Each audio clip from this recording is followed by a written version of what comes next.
Romo Yosef lagi ngapain sih? Masa sambil ngomong, sambil ketok-ketok kaleng, suara kalengnya jauh lebih nyaring, jauh lebih berisik, jauh lebih mengganggu, annoying, sehingga kata-kata saya tadi tidak terdengar. Apakah Anda bisa mendengar tadi saya ngomong apa, saudara-saudaraku?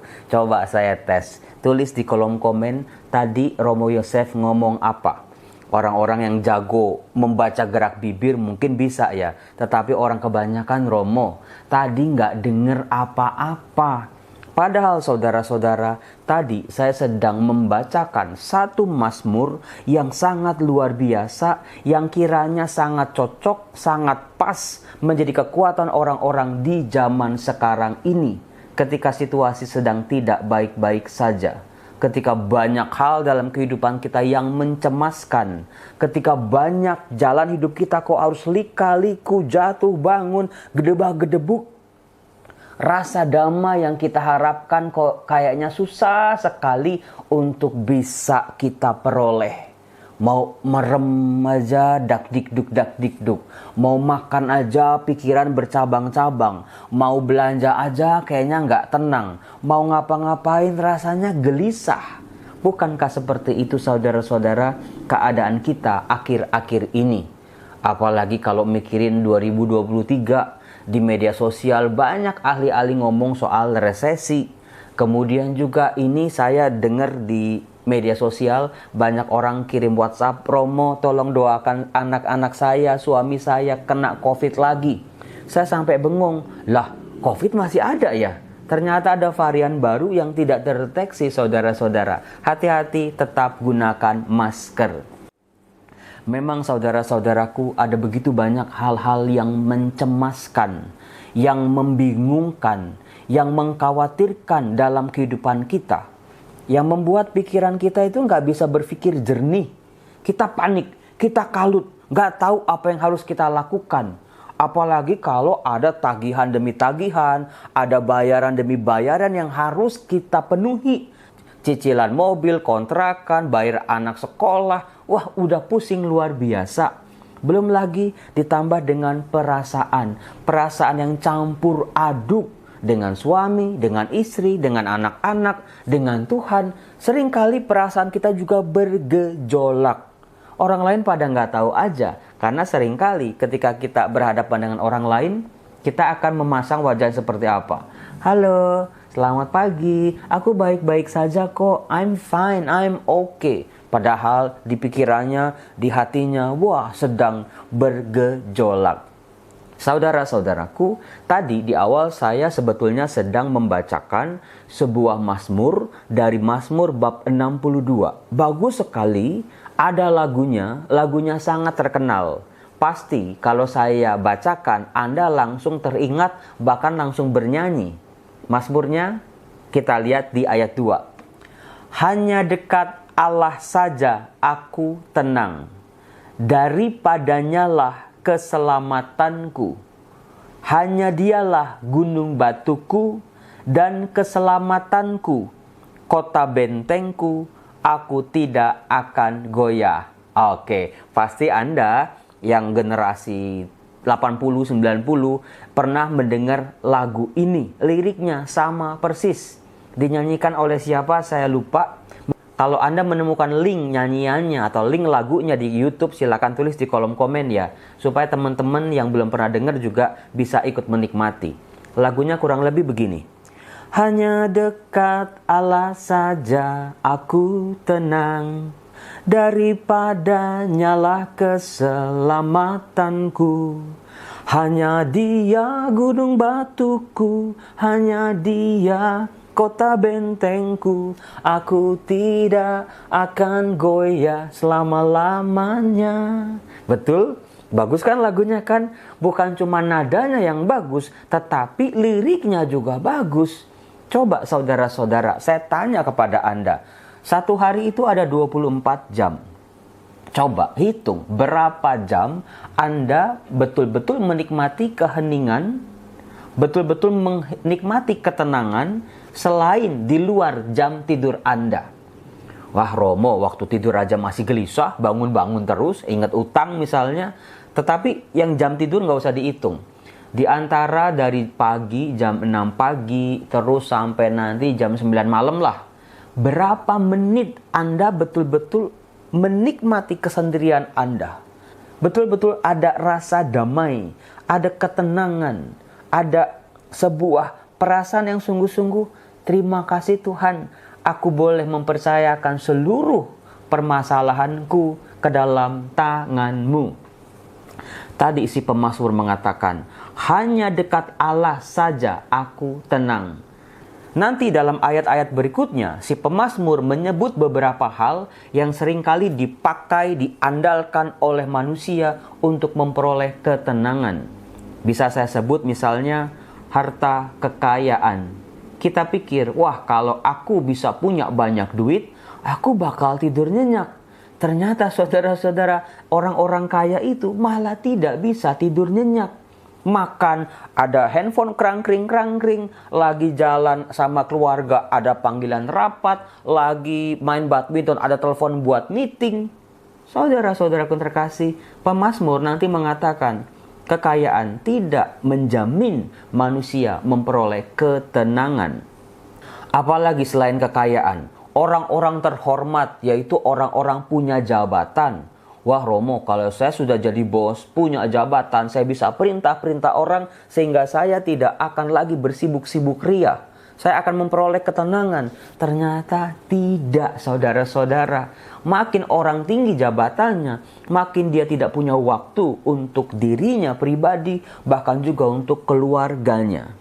Jadi di sini nanti si pemazmur menyinggung dua hal yang seringkali kita anggap, kita pikir bisa memperoleh ketenangan bagi manusia. Disitulah firman Tuhan meluruskan apa yang salah, di mana manusia bisa memperoleh ketenangannya. Pemazmur menjawab dengan terang benderang, langsung sejak awal pemazmur mengatakan, hanya dekat Allah saja aku tenang. Mengapa? Pemazmur memperoleh ketenangan dalam diri Allah. Ketika dia mendekat pada Allah, hidup bersama Allah, dia tenang. Bukan berarti ketika orang yang datang kepada Allah, hidup bersama Allah tidak punya masalah. Justru dalam beberapa kasus malah dirasakan kok makin banyak ya. Ketika saya dekat sama Tuhan kok masalah makin muncul silih berganti. Betul apa betul? Betul Romo. Nah, dikatakan hanya padanyalah keselamatanku. Sebuah iman, sebuah keyakinan, aku akan memperoleh keselamatan, mengalami keselamatan hanya pada Allah, bukan kepada yang lain. Secara simbolis luar biasa, pemazmur menyebut beberapa benda yang kokoh, yang kuat, yang firm, tidak goyah. Misalnya, Tuhanlah gunung batuku. Saudara-saudara, apakah Anda tahu ketika orang-orang Israel yang tinggal di kota-kota mereka mendapat serangan dari bangsa-bangsa musuh, bisa dari utara, bisa dari jalur laut, mereka itu larinya ke pegunungan. Maka tidak heran, seringkali Allah digambarkan sebagai gunung batu. Sebuah tempat persembunyian, sebuah tempat yang aman untuk berlindung kalau malam nggak kedinginan, kalau siang nggak kepanasan, tersembunyi dari para musuhnya. Musuhnya mau cari juga nggak ada, hanya ada jajaran gunung-gunung batu dari utara terus sampai ke selatan. Nah kemudian dikatakan juga, dialah kota bentengku.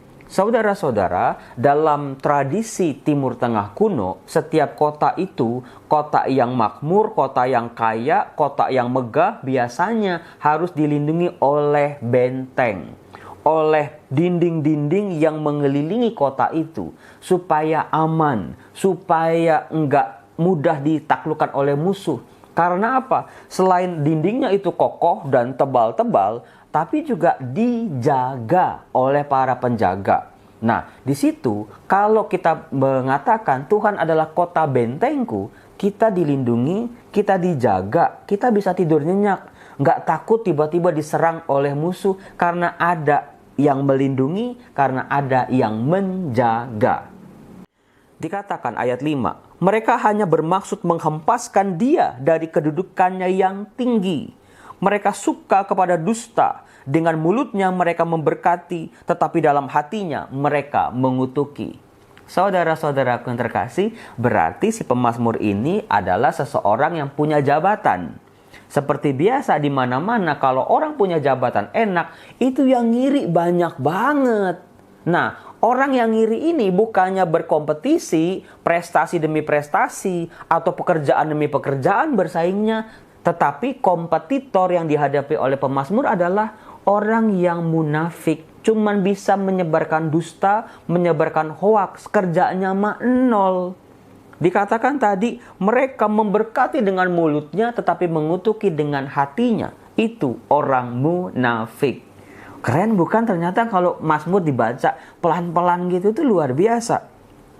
Nah, di ayat selanjutnya, di ayat 6, sekali lagi pemazmur mengungkapkan rasa percayanya seperti yang sudah diungkapkannya tadi di awal. Di ayat 6 dan 7, hanya pada Allah saja kiranya aku tenang, sebab daripadanya lah harapanku. Hanya dialah gunung batuku dan keselamatanku, kota bentengku, aku tidak akan goyah. Jadi di sini pemazmur mencoba untuk meneguhkan kembali imannya, harapannya, keselamatannya. Maka dia mengulangi sekali lagi apa yang dia percaya. Di ayat 8, pada Allah ada keselamatanku dan kemuliaanku. Ternyata kemuliaan seseorang bukan terletak pada hartanya, kekayaannya, rupanya yang luar biasa. Tetapi hanya pada Allah kemuliaan seseorang bisa terukur. Percayalah kepadanya setiap waktu, hai umat. Curahkanlah isi hatimu di hadapannya. Allah ialah tempat perlindungan kita. Di sini luar biasanya si pemazmur. Rasa percayanya pada Allah, harapannya, keselamatannya, perlindungannya tidak egois. Dia miliki seorang diri. Dia mencoba untuk menularkan, mewartakan kepada jemaat, kepada orang-orang di sekitar dia yang bisa jadi mengalami nasib yang sama. Nasib yang terpuruk, nasib yang dimusuhi oleh musuh yang luar biasa mengerikan. Dia mengajak, percayalah kepadanya setiap waktu, hai umat. Bagaimana Romo mengungkapkan rasa percaya pada Tuhan itu bagaimana? Pemazmur kasih jalan keluarnya. Curahkanlah isi hatimu di hadapannya. Itulah doa. Itulah sharing kita dengan Allah. Itulah komunikasi kita dengan Allah. Tapi ingat saudara-saudara, yang namanya doa tidak pernah satu arah. Kita terus sama Tuhan. Kita yang ngomong, Tuhan yang suruh dengerin gitu. Doa adalah dialog. Dua arah. Kita berbicara, Tuhan mendengarkan. Dan jangan lupa, Tuhan berbicara, giliran kita untuk mendengarkan. Nah, di ayat 10 dikatakan, hanya angin saja orang-orang hina. Suatu dusta saja orang-orang yang mulia. Pada neraca mereka naik ke atas. Mereka sekalian lebih ringan daripada angin. Saudara-saudara, ketika kita difitnah, ketika kita didustai oleh orang, ketika orang nyebar hoaks terhadap kita, kita merasa apa? Wah, sakit hati Romo. Waduh, mengerikan Romo, kok tega mereka seperti itu. Di sini, si pemazmur sebetulnya mengajarkan kepada kita bagaimana menghadapi para pemfitnah. Bagaimana menyikapi hoaks-hoaks yang merugikan kita. Pemazmur mengajarkan kepada kita, mereka itu nggak ada bobotnya. Dikata-kata pada neraca, mereka naik ke atas. Mereka sekalian lebih ringan daripada angin. Artinya, omongan-omongan fitnah mereka itu juga nggak berbobot.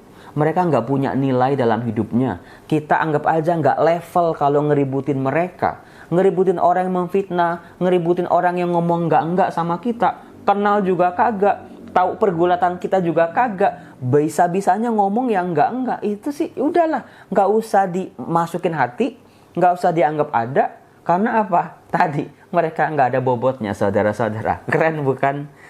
Ayat 11. Janganlah percaya pada pemerasan. Janganlah menaruh harap yang sia-sia kepada perampasan. Apabila harta makin bertambah, janganlah hatimu melekat padanya. Ini sebuah teguran bagi para pendusta, para musuhnya yang seringkali merampas, merampok, mengambil harta miliknya, merugikan si pemazmur dengan beranggapan, wah si pemazmur makin miskin, orang-orang musuhnya makin kaya. Pemazmur mengatakan, mungkin hartamu makin bertambah, tapi janganlah hatimu melekat padanya. Karena harta kekayaan yang bertambah tidak akan membuat kamu tenang. Saudara-saudaraku yang terkasih, ini luar biasa yang membantu kita untuk memperoleh ketenangan. Meskipun kita dijahatin orang, kita difitnah sama orang, seringkali bikin kita gendek, seringkali bikin kita sebel, seringkali bikin kita nggak bisa tidur, nggak enak makan. Pemazmur mengatakan, mereka nggak usah dipikirin, anggap aja nggak ada. Ya Romo, orangnya dianggap nggak ada, tapi omongannya kan nyakitin Romo. Kalau orangnya aja nggak berbobot, apalagi omongannya. Anggap aja angin lalu tadi dikatakan. Maka pemazmur mengajak kita untuk berseru, hanya dekat Allah saja aku tenang. Daripadanya lah keselamatanku. Hanya dialah gunung batuku dan keselamatanku, kota bentengku. Aku tidak akan goyah. Silakan ayat-ayat ini dihafal, dimasukin dalam hati, dalam pikiran, menjadi kekuatan kita, baju zirah kita, pelindung kita ketika harus menghadapi situasi-situasi yang tidak mengenakan dalam kehidupan kita. Salam damai sejahtera, Tuhan Yesus memberkati saudara. Salam.